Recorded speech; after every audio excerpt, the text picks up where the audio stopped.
Hello friends, welcome back to our channel. First time నా ఛానల్ని visit చేసినట్టయితే like చేసి సబ్స్క్రైబ్ చేసి సపోర్ట్ చేయండి ఫ్రెండ్స్.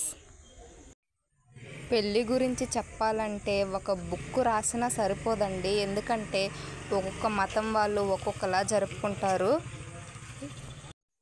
కొంతమంది అయితే ఆచారాల ప్రకారంగా వాళ్ళ పూర్వీకుల నుంచి వచ్చిన పెద్దలు ఆచారాలతో కూడుకున్నట్లు కొన్ని చేసుకుంటారు.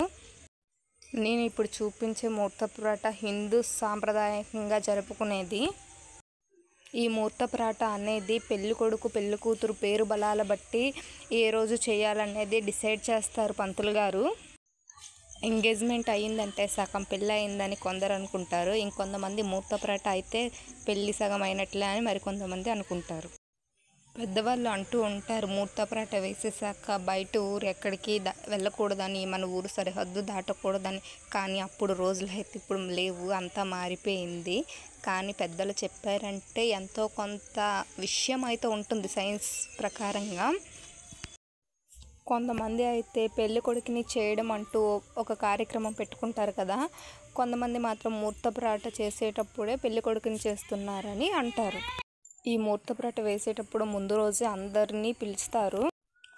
ఇలా పిలిచిన ముత్తైదులంతా వచ్చి రాటకు పసుపు అవి రాసి చేస్తారు.